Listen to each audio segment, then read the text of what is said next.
Semua orang bisa terkenal, tetapi semua orang bisa menjadi hebat karena kehebatan seseorang ditentukan oleh pelayanan. Anda hanya perlu hati yang penuh rahmat dan jiwa yang digerakkan oleh cinta. Saya sampai pada kesimpulan bahwa ada momen eksistensial dalam hidup Anda ketika Anda harus memutuskan untuk berbicara sendiri. Tidak ada orang lain yang bisa berbicara untuk Anda. Biasanya, orang-orang minoritas yang berdedikasi telah membuat dunia lebih baik. Orang yang berpikiran lembut selalu takut akan perubahan. Dia merasa aman dalam status quo, dan dia memiliki rasa takut yang hampir tidak normal terhadap sesuatu yang baru.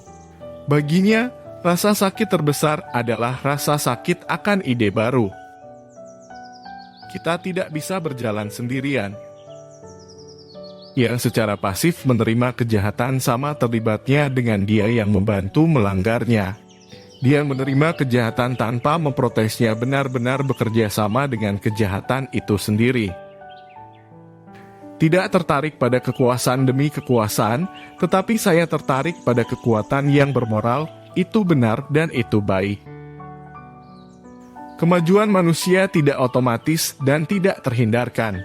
Setiap langkah menuju tujuan keadilan membutuhkan pengorbanan, deritaan, dan perjuangan pengerahan yang tak kenal lelah dan kepedulian penuh gairah dari individu-individu yang berdedikasi. Orang gagal bergaul karena mereka takut satu sama lain. Mereka saling takut karena mereka tidak saling kenal. Mereka tidak saling mengenal karena mereka belum berkomunikasi satu sama lain.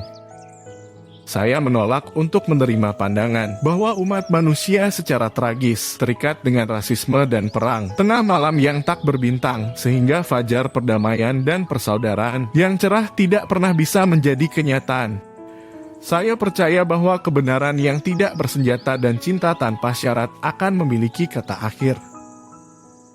Kita tidak akan mengingat kata-kata musuh kita, tetapi keheningan teman-teman kita. Hukum dan ketertiban ada untuk tujuan menegakkan keadilan.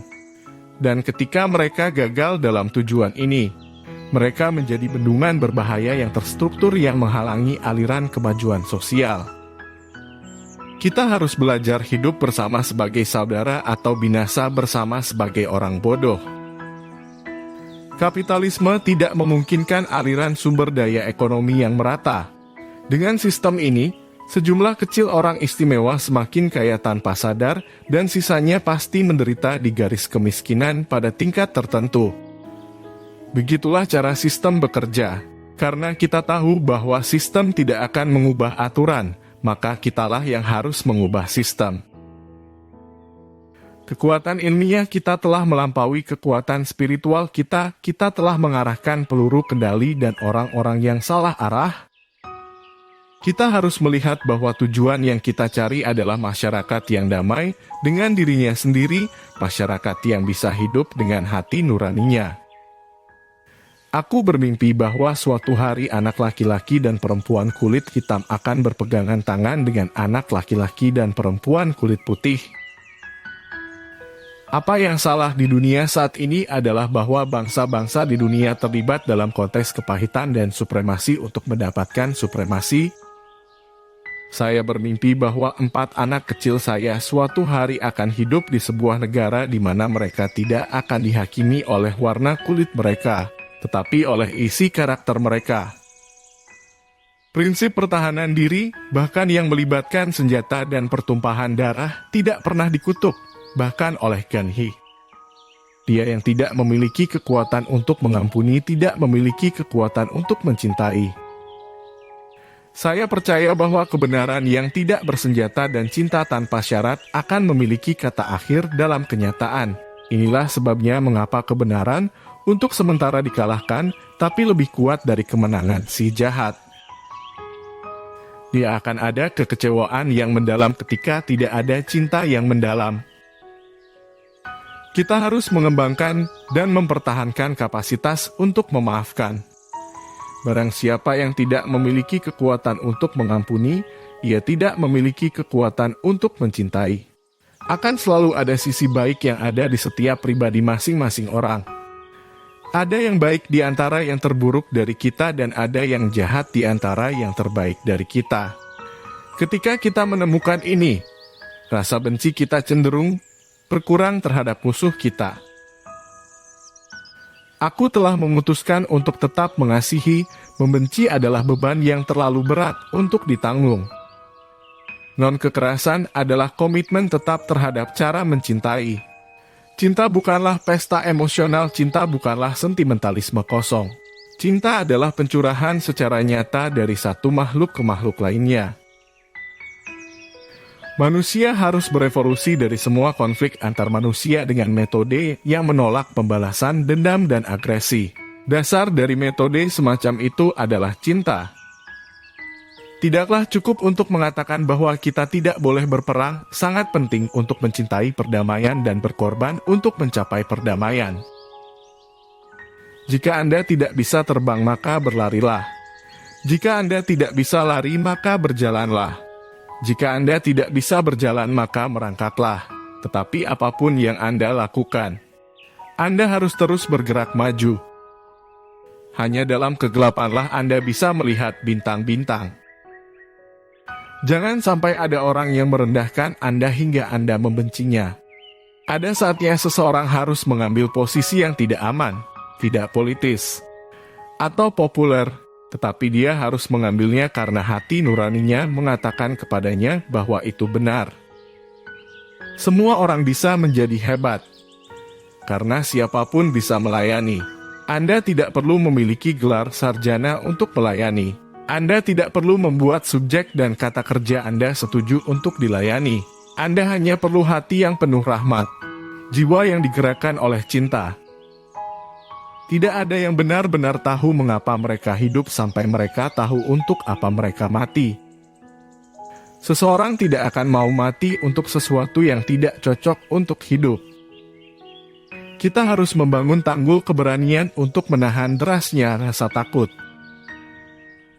Kita harus menerima kekecewaan yang terbatas, tetapi jangan pernah kehilangan harapan tanpa batas. Mereka yang tidak mencari kebahagiaan adalah yang paling mungkin menemukannya. Karena mereka yang mencari, lupa bahwa cara paling pasti untuk bahagia adalah memberikan kebahagiaan bagi orang lain. Jangan pernah menyerah pada godaan akan kepahitan. Tidak ada orang yang berhak merusak impian Anda. Anda akan berubah pikiran, Anda akan mengubah penampilan Anda akan mengubah senyum, tawa, dan cara Anda. Tetapi apapun yang Anda ubah, Anda akan selalu menjadi diri Anda. Apapun pekerjaan Anda, lakukanlah dengan baik. Seseorang harus melakukan pekerjaannya dengan baik sehingga yang hidup, yang mati, dan yang belum lahir tidak dapat melakukannya dengan lebih baik. Segala sesuatu yang kita lihat adalah bayangan yang tidak kita lihat. Kita harus berkonsentrasi bukan hanya pada mengusir dampak negatif dari perang, tetapi juga penegasan akan perdamaian yang positif. Seni penerimaan adalah seni membuat. Seseorang yang baru saja memberikan bantuan sedikit terhadap Anda berharap bahwa dia mungkin telah memberikan bantuan yang besar. Kerusuhan adalah bahasa dari orang-orang yang tidak terdengar aspirasinya. Seorang pemimpin sejati bukanlah seorang pencari konsensus, tetapi seorang pembuat konsensus. Kehidupan kita mulai berakhir ketika kita diam terhadap hal-hal yang penting. Ukuran utama seseorang bukanlah di mana dia berdiri di saat-saat aman dan nyaman, tetapi di mana dia berdiri di saat-saat penuh tantangan dan kontroversi. Tidak ada di dunia ini yang lebih berbahaya daripada ketidaktahuan yang tulus dan kebodohan yang teliti. Jangan pernah takut untuk melakukan apa yang benar, terutama jika kesejahteraan seseorang atau hewan dipertaruhkan. Hukuman moral lebih kecil dibandingkan dengan luka yang ditimbulkan pada jiwa kami ketika kami melihat ke arah lain. Pengampunan bukanlah tindakan sesekali, itu adalah sikap yang konstan. Pertanyaan paling urgensi dalam hidup adalah apa yang Anda lakukan untuk orang lain. 10.000 orang bodoh menyatakan diri mereka dalam ketidakjelasan, sementara 1 orang bijak melupakan dirinya sendiri dalam keabadian. Ketika Anda benar, Anda tidak bisa terlalu radikal. Ketika Anda salah, Anda tidak bisa terlalu konservatif. Hukum lama tentang mata ganti mata membuat semua orang buta. Waktu selalu tepat untuk melakukan hal yang benar. Jika saya tidak bisa melakukan hal-hal besar, saya bisa melakukan hal-hal kecil dengan cara yang hebat. Perubahan tidak bergulir pada roda keniscayaan, tetapi datang melalui perjuangan yang berkelanjutan. Kita mudah menilai kesuksesan berdasarkan indeks besaran gaji atau ukuran mobil kami, bukan oleh kualitas layanan dan hubungan kita dengan umat manusia. Apapun yang memengaruhi seseorang secara langsung, memengaruhi semua secara tidak langsung. Saya tidak akan pernah bisa menjadi apa yang seharusnya sampai Anda menjadi diri Anda yang seharusnya. Ini adalah struktur realitas yang saling terkait. Semua kemajuan itu berbahaya, dan solusi dari satu masalah membawa kita berhadapan langsung dengan masalah lain. Sejarah harus mencatat bahwa tragedi terbesar dari periode transisi sosial ini bukanlah desakan keras orang-orang jahat, tetapi keheningan mengerikan dari orang-orang baik. Sebuah bangsa atau peradaban yang terus menghasilkan orang-orang yang berpikiran lembut membeli kematian spiritualnya sendiri dalam rincian perencanaannya. Semakin banyak terjadi kerusuhan, tindakan yang lebih represif akan terjadi, dan semakin kita menghadapi bahaya pengambilalihan sayap kanan dan akhirnya masyarakat fasis, tingkat nasionalisme berlebihan. Ketidakadilan dimanapun merupakan ancaman bagi keadilan dimanapun. Tidak, kita tidak puas, dan kita tidak akan puas sampai keadilan mengalir seperti air dan kebenaran seperti sungai yang dahsyat. Harapan dunia yang aman dan layak huni terletak pada nonkonformis disiplin yang berdedikasi pada keadilan, perdamaian, dan persaudaraan. Busur moral alam semesta terbentuk pada siku keadilan. Mungkin benar bahwa hukum tidak dapat membuat seseorang mencintaiku, tetapi itu bisa mencegahnya dari hukuman mati tanpa pengadilan. Dan aku pikir itu cukup penting. Dari semua bentuk ketidaksetaraan, ketidakadilan dalam bidang kesehatan adalah yang paling mengejutkan dan tidak manusiawi. Saya sampaikan bahwa seseorang yang melanggar hukum di mana hati nurani berkata kepadanya tidak adil, dan yang dengan rela menerima hukuman penjara untuk membangkitkan hati nurani masyarakat atas ketidakadilannya. Pada kenyataannya, mengekspresikan penghormatan tertinggi terhadap hukum. Kami yang terlibat dalam aksi langsung tanpa kekerasan bukanlah pencipta ketegangan. Kami hanya membawa ke permukaan ketegangan tersembunyi sudah hidup. Non-kekerasan berarti menghindari tidak hanya kekerasan fisik eksternal tetapi juga kekerasan batin. Anda tidak hanya menolak untuk menembak seseorang, tetapi Anda juga menolak untuk membencinya.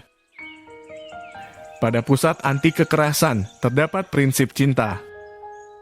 Non-kekerasan adalah senjata yang kuat dan adil yang memotong tanpa melukai dan memuliakan orang yang memegangnya.